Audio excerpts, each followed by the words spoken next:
12वी केमिस्ट्रीमध्ये आज आपण नवीन चॅप्टर चालू करत आहोत.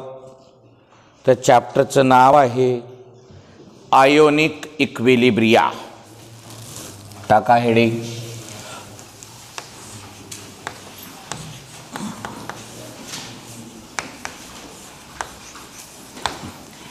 Ionic equilibria.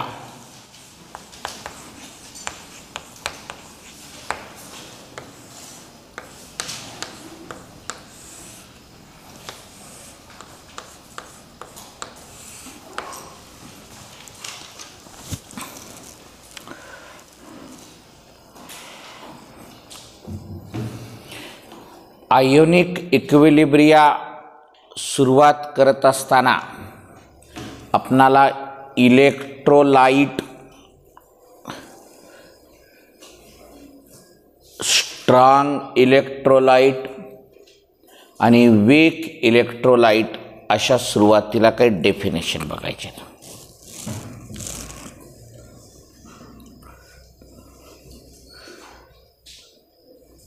कुणाला म्हणायचं electrolyte?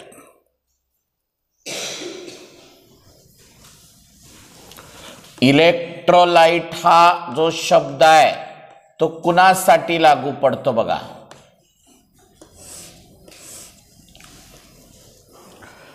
The substance in aqueous solution dissociate or ionize completely. Dissociate or ionize, forming positive ions and negative ions is known as electrolyte. कुणाला म्हणायचं? का खाल्ला सोरडे? मग जरा लक्ष द्या इकडे.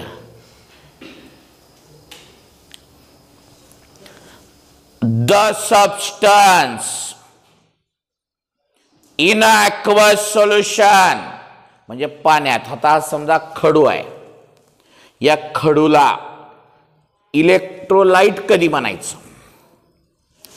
जर मी या खडूला पाण्यात टाकला तर ह्याच्यामधले पार्ट वेगवेगळे झाले, डिसोसिएट झालं, आयोनाइज झालं, आणि त्याच्यापासून जर पॉझिटिव्ह आयन आणि निगेटिव्ह आयन तयार झाले तर त्याला का म्हणा?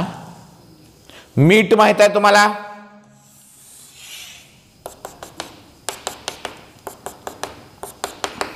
मिठाचं सूत्र काय?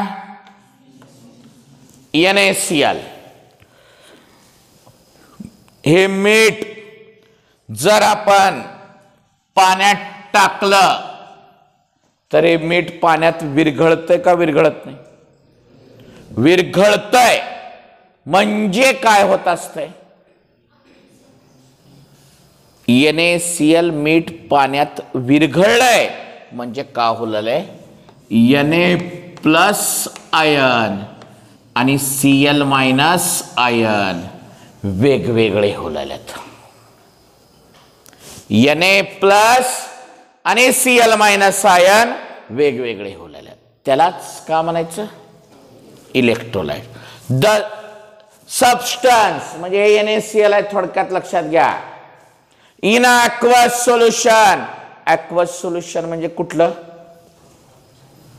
पाण्यातलं. The substance in aqueous solution dissociate, एकमेकापासून विभक्त होलालेत, और आयोनाइज, दोन्हीचा अर्थ एक. डिसोसिएट म्हणजे वेगवेगळं होणे, आयोनाइज म्हणजे आयन तयार होणे. The substance in aqueous solution which dissociate or ionize to form positive ions and negative ions is known as electrolyte. कुणाला म्हणायचं, जे सबस्टन्स पाण्यात टाकल्यावर डिसोसिएट म्हणजे वेगवेगळं होतील, आयोनाइज म्हणजे आयन तयार होतील, आणि काय तयार होणार आहे, positive ions and negative ions. त्याला का म्हणा, इलेक्ट्रोलाइट. त्याच्यात दोन प्रकार आहेत.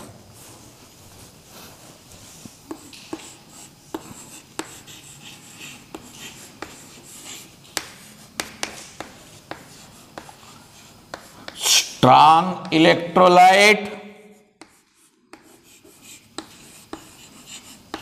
आणि वीक इलेक्ट्रोलाइट. आधी इलेक्ट्रोलाइट कळालं काय सांगा, the substance in aqueous solution dissociate or ionize to give positive ions and negative ions is known as electrolyte. आता स्ट्रॉंग इलेक्ट्रोलाइट आणि वीक इलेक्ट्रोलाइट कोणाला म्हणायचं बघा. The electrolyte which ionize almost completely, सगळंच्या सगळं. काय, the electrolyte which ionize almost completely, सगळंच्या सगळं, is known as strong electrolyte. Example, strong acid आणि स्ट्रॉंग बेस. उदाहरण म्हणून लिहून घेऊ, HCl, H2SO4, NaOH, NaCl आणि KOH. काय सांगा, कुणाला म्हणायचं strong electrolyte? The electrolyte which ionize almost completely, म्हणजे सगळंच्या सगळं. आता NaCl पाण्यात टाकलो की सगळंच्या सगळ्या NaCl मधले Na+ आणि Cl- वेगवेगळे होतात. त्याला का म्हणायचं, स्ट्रॉंग इलेक्ट्रोलाइट. वीक कुणाला म्हणावं सांगा बरं. त्याचे एक्झाम्पल कोणते, वीक ॲसिड आणि वीक बेस. त्याचे एक्झाम्पल पण मी लिहितो इथं.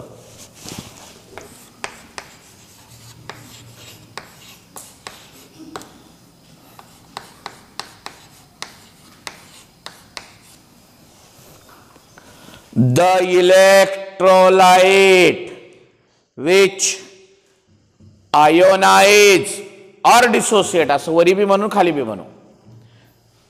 The electrolyte which ionize or dissociate to less extent, किंवा less extent म्हणजे कमी प्रमाणात, सगळंच्या सगळं नाही.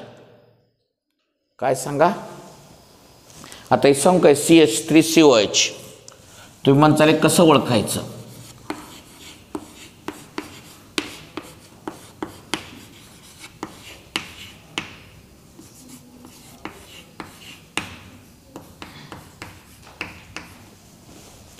CH3COH पाण्यात टाकल्यावर का होतंय, CH3COO- प्लस H+.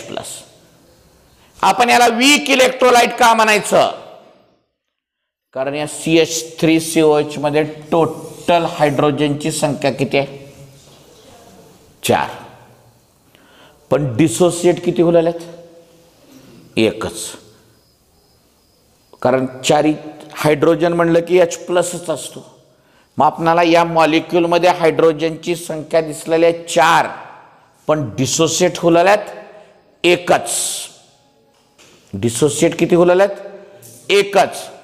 म्हणजे का म्हणणार, the electrolyte which dissociate or ionize less extent, कमी प्रमाणात, less extent, is known as weak electrolyte. याला का म्हणणार? The electrolyte which dissociate or ionize almost completely, सगळंच्या सगळं, is known as a strong electrolyte. Example, strong acid and strong base. आणि हे पुढं 4-5. weak electrolyte सांगा. The electrolyte which dissociate or ionize less extent is known as weak electrolyte. Example, weak acid and weak base. एक ॲसिडचं आणि एक बेसचं example. समजते का सगळ्याला? कळते का सगळ्याला? हा, एकदा इलेक्ट्रोलाइट त्याचे 2 प्रकार सांगतो मग लिहून देतो. मेन इलेक्ट्रोलाइट कुणाला म्हणा? The substance in aqueous solution dissociate or ionize to form positive ions and negative ions is known as electrolyte. There are 2 types of electrolytes: strong electrolyte, weak electrolyte. Strong electrolyte कुणाला म्हणाव? सांगा. The electrolyte which dissociate or ionize almost completely is known as strong electrolyte. Example, strong acid and strong base. हे सगळे. weak electrolyte कुणाला म्हणा? The electrolyte which dissociate or ionize less extent is known as weak electrolyte. Example, weak acid and weak base. CH3COH. तुम्हाला सांगितलं मी CH3COH हा weak acid का बरं आहे? जर मी तुम्हाला प्रश्न विचारला तर तुम्ही उत्तर का सांगणार? CH3COH containing total 4 hydrogen atoms, out of which only 1 hydrogen can be dissociate, means almost completely or less extent. Therefore it is called as weak acid किंवा weak electrolyte. कळालं का? लिहा.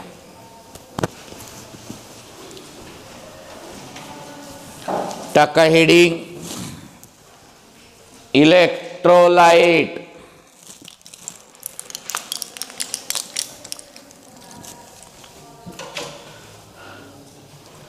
The substance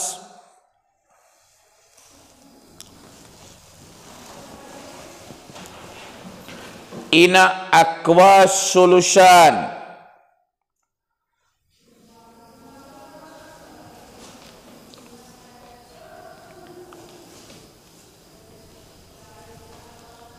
dissociate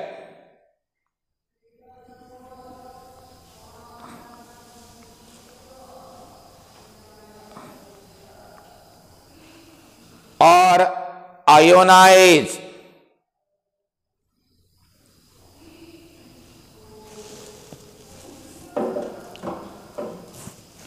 to form positive ions and negative ions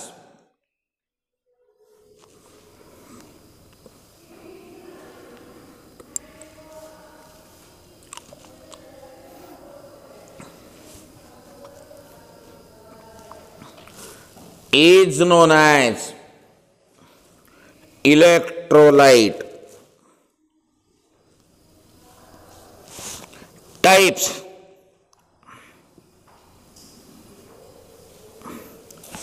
there are 2 types of electrolyte.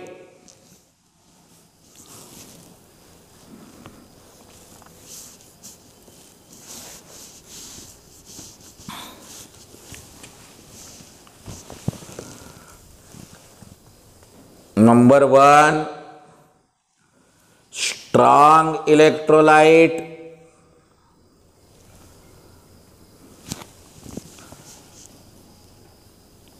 Number 2 weak electrolyte.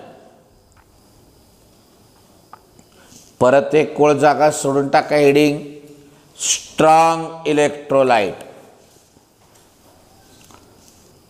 लिहा. The electrolyte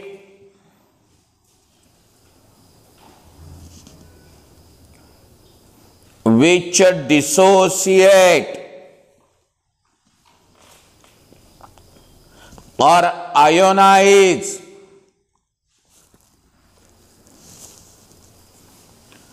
almost completely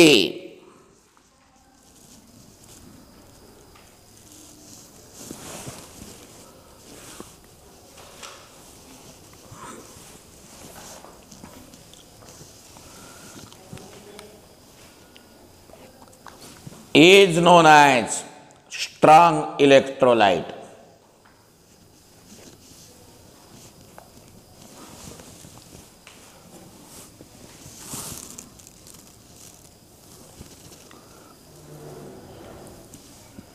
example म्हणल्या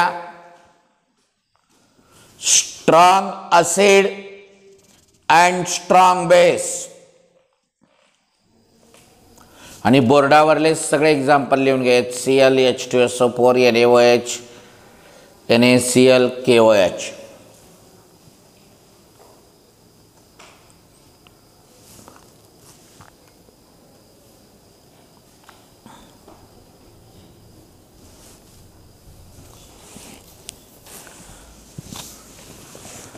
खाली टाका heading weak electrolyte.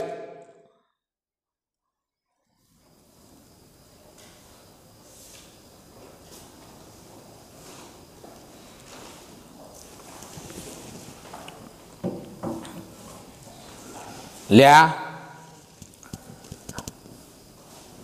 the electrolyte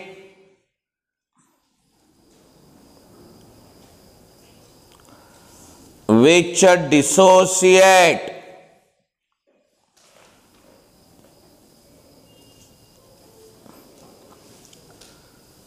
or ionize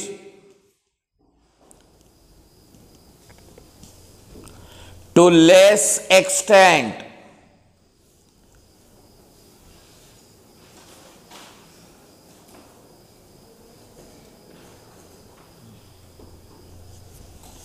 is known as weak electrolyte. Example weak acid and weak base. बोर्डावरला लिहून घ्या.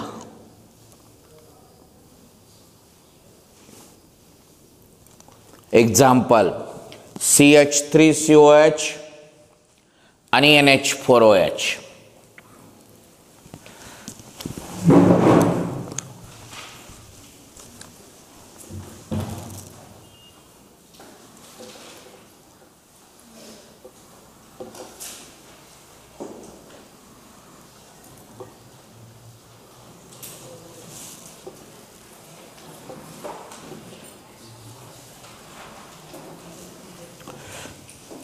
Degree of dissociation टाका.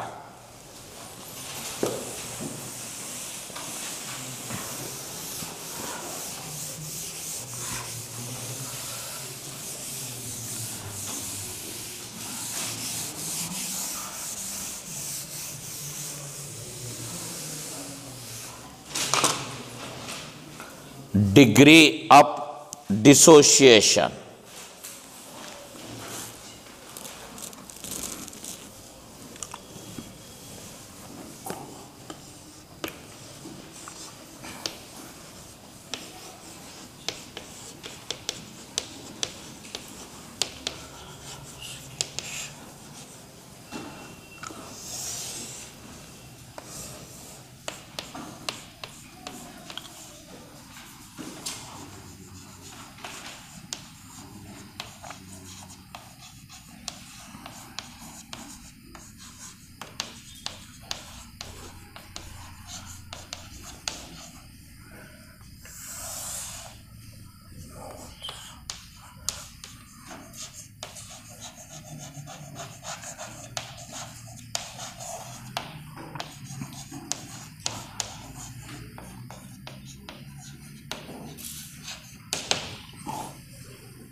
Degree of dissociation म्हणजे alpha. Formula बघा बरं काय, number of moles dissociated divided by total number of moles present. या फॉर्म्युल्याकडे बघूनच आपणाला डेफिनेशन तयार करायचं. म्हणजे किती डिसोसिएट झाले आणि होते किती. 100 आहेत 60च झाले, तर वरी घेणार 60, खाली घेणार 100. 50 आहेत 35 डिसोसिएट झाले, वरी घेणार 35, खाली घेणार 50. वरी किती डिसोसिएट झालेतली संख्या आणि खाली किती टोटल नंबर. बरोबर आहे. आता याला डिफाईन कशी करायचं बघा.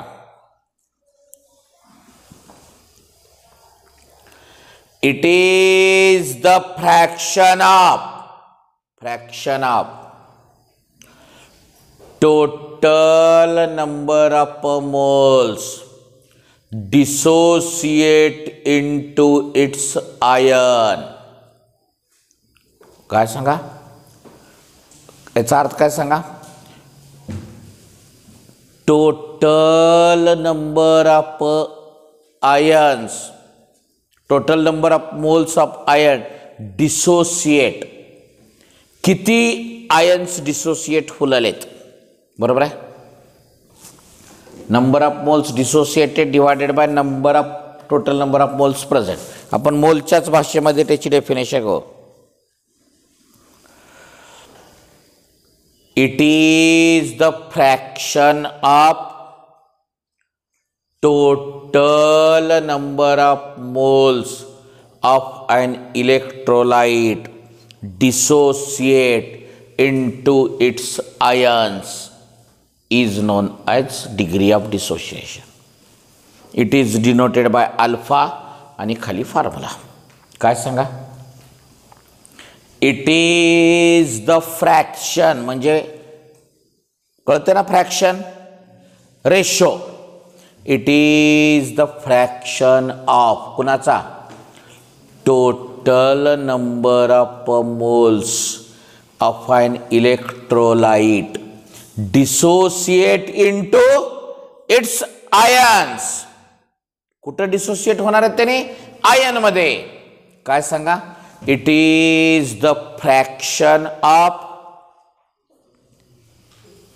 total number of moles dissociate into ions is known as degree of dissociation.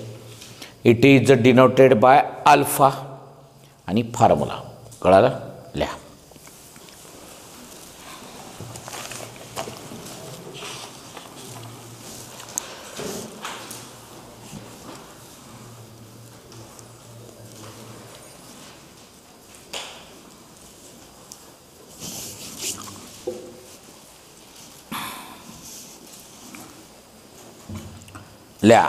It is the fraction of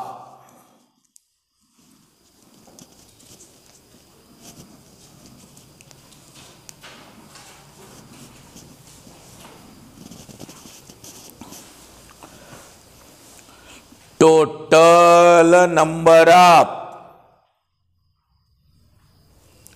moles of an electrolyte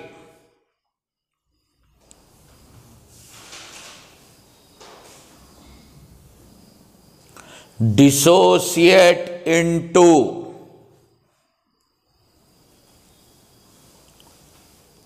its ions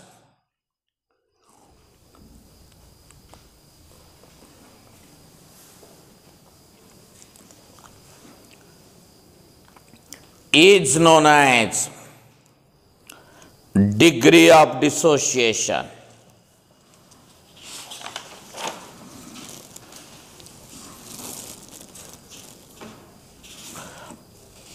खाली लिहा.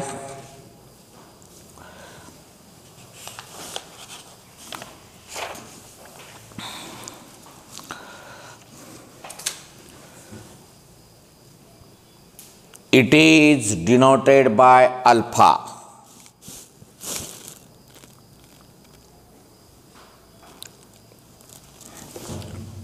आणि बोर्डावरला फॉर्म्युला लिहा.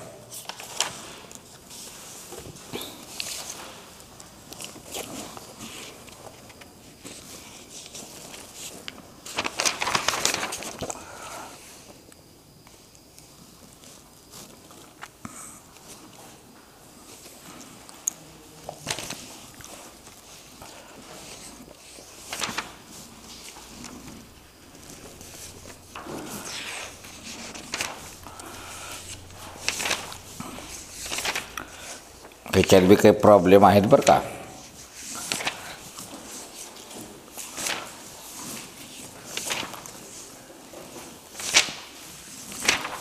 हां झालं. आता हेडिंग टाका ॲसिड अँड बेसेस.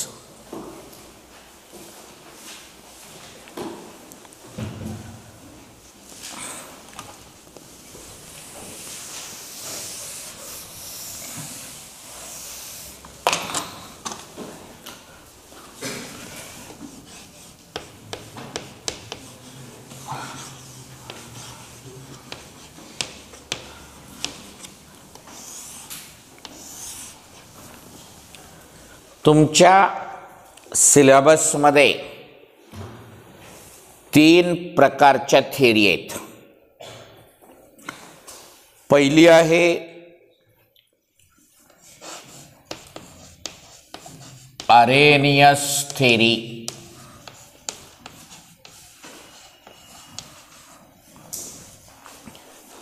या थिअरीनुसार ॲसिड आणि बेस कुणाला म्हणतात ते बघायचं आहे.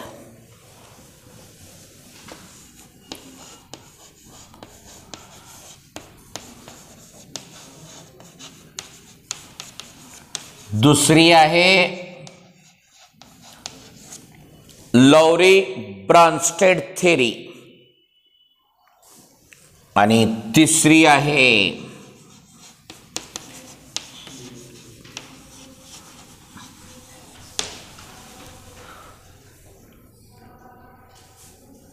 एंट्रन्ससाठी लक्षात ठेवा, याला म्हणतात ॲक्वस थिअरी.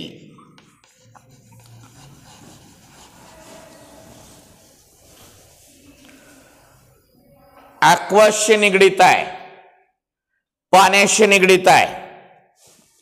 लॉरी ब्रॉन्स्टेड थिअरीला म्हणा प्रोटॉनिक थिअरी.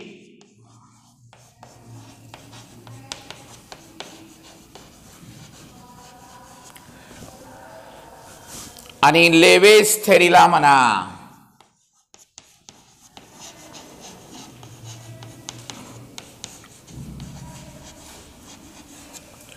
Electronic theory.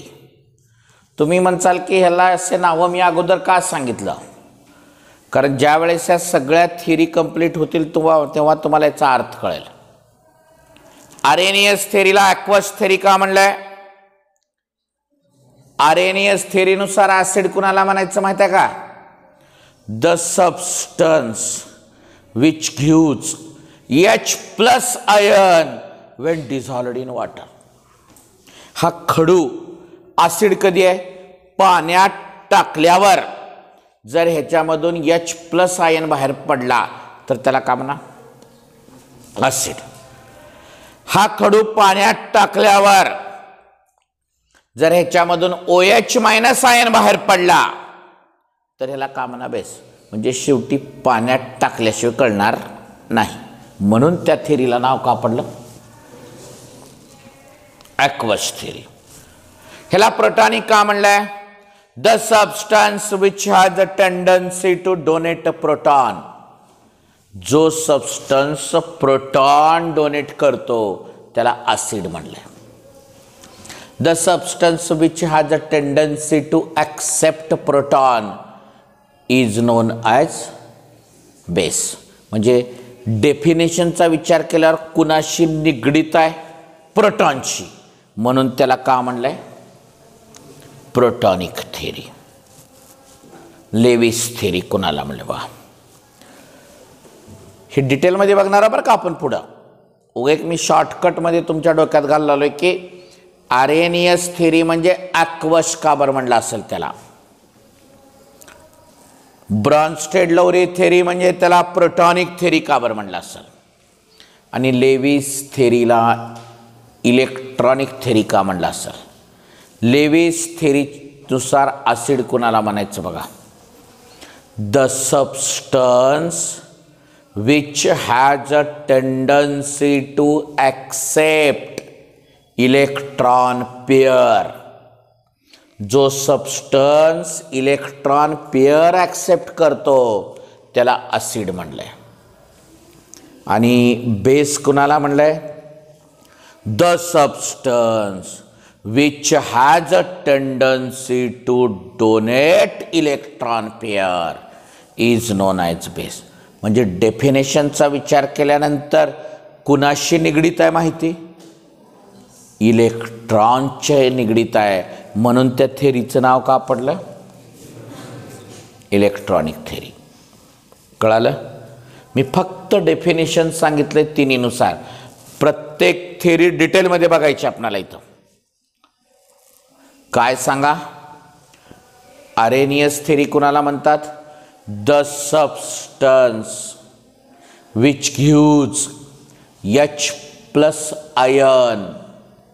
एवढं म्हणून नाही जमणार, पुढलं वाक्य लय महत्वाचं आहे. When dissolved in a water is known as acid. कधी H+ देणार आहे त्यांना, पाण्यात टाकल्यावर. हे लय महत्वाची अट आहे. आणि बेस कुणाला म्हणा, the substance which gives OH- ion when dissolved in a water.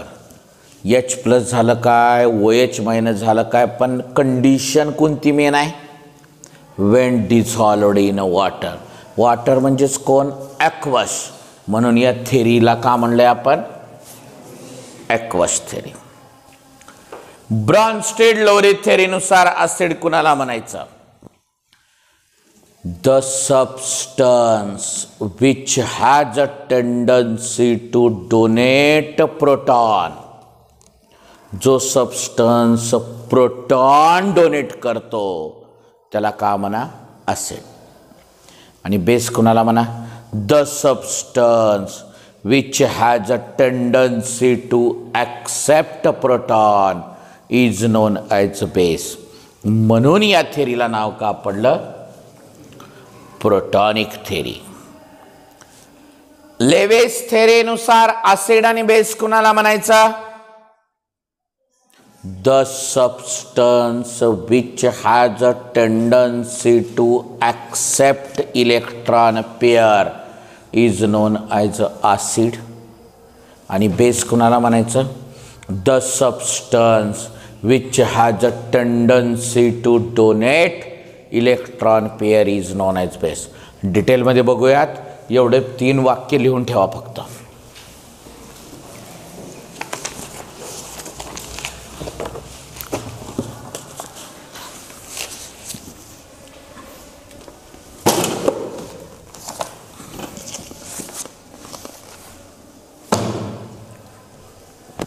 बोर्डावरले 3 वाक्य लिहून ठेवा.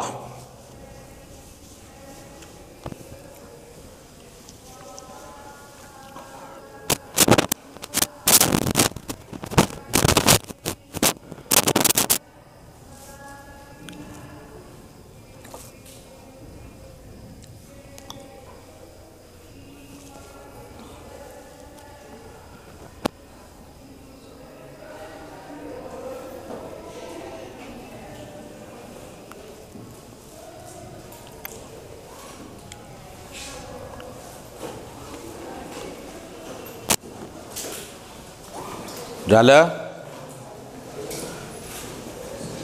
तर उद्याच्याला आपण अरेनियस थेरी बघूयात. कळालं.